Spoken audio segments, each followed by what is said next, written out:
Mimi sikushika roho anapitianga njia gani siku hizo. Ni mpaka nikakuja hapa Nairobi kuchukua rafiki yangu, askofu ambaye sasa iko Githurai. Nikakuja nikamwambia, my brother, unajuanga kushika njia ya roho uko in the spirit? Akaniambia hizi. Nikamwambia kuja kwetu. So Sunday hiyo ingine akakuja. Akasoma kidogo alafu akasema leo ni mambo ya roho. Nikajua wewe haujui. Wewe haujui. Mtu anasemaga hivyo lakini haiku. Ilikuja mpaka nilikuwa namfuata kama mtoto. Nione vile anafanya ndio ikuje. Na tuliongea sana. Na yeye ndiye alikuwa wa kwanza kunisaidia kwamba watu wote umebeba weka chini. Ndio ushike njia. Mimi sikuwa nashika.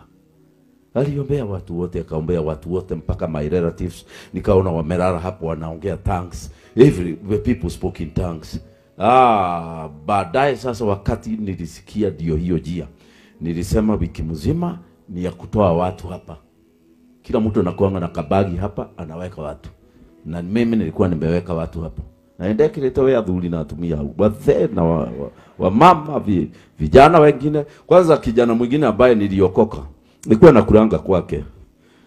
Maana baba yake alikuwa amempatia duka. Baba yake anatupenda, ni Mkristo. Akasema huyu kijana na huyu wakikula hawawezi kufanya hii duka iishe. Wao wanakula. Wakati niliokoka kijana akajifisha hapa chini ya duka. Nikakuta msichana sijui. Akaniuliza unataka nini? Nikamwambia wewe na sijawahi kukuona. Akaniambia mimi nakuanga brother sister ya fulani. Na hakukuambia ni kuna watu wanakuja. Hakuniambia. Na pengine atarudi kesho ama siku nyingine. Na ako hapa chini ya counter.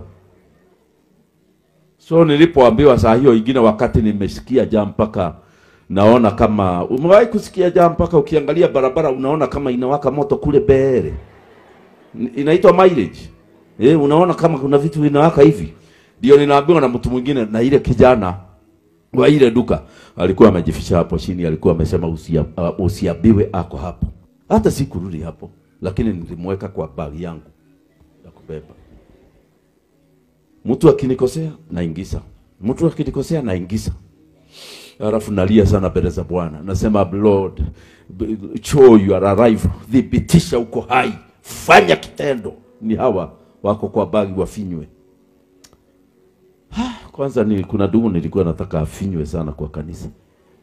Huyo nilitaka hata kama atatolewa mkono tuongeange akiwa hana. Amenifanya mambo mabaya hapo. Alafu wakati amenifanya mambo mabaya, Jumapili nimeuliza, siku hizo kanisa tulikuwa tunapeana ushuhuda sana. Maana nika kanisa kadogo. Nasema kama uko na ushuhuda moto kuja hapa utoe ushuhuda. Yeye ndiye alikuja. Nikashindwa ushuhuda moto ya nini? Na wewe hata nimekuombea ukwishe. Akasema wadugu na wadada, vile tuliambiwa na pastor, weka imani yako kwa Mungu. Mimi niliweka. Nikasikiliza aliweka kuliendaje. Akasema na wadugu na wadada, mkitoka hapa nje kuna gari moja tu kwa kanisa. Hiyo gari ni yangu. Mungu amenipa. Nakwenda higiro ni gai. Nilikwaswa na Mungu sorry kwa kuongea Kikuyu, lakini nilikwaswa na Mungu mpaka nikamuuliza, kwa hivyo umeshikana na maadui yangu, unawabariki na mimi haunibariki.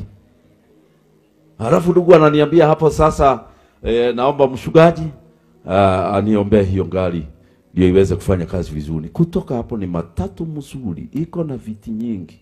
Ile matatu ya kuangaliana ndio ilikuwa hapo. Siku hizo hasikuwa na shida, ameshuki yako ametokea.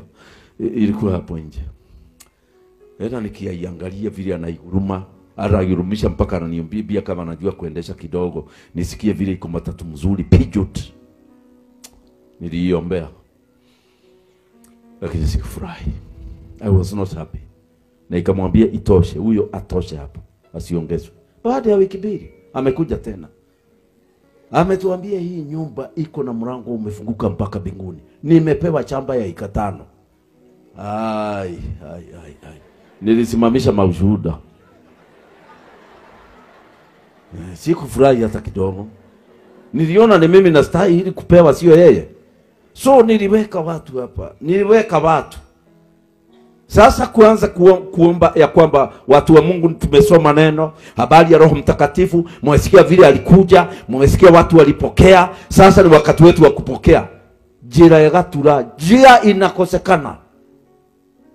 Paka na shido sasa next ni nini?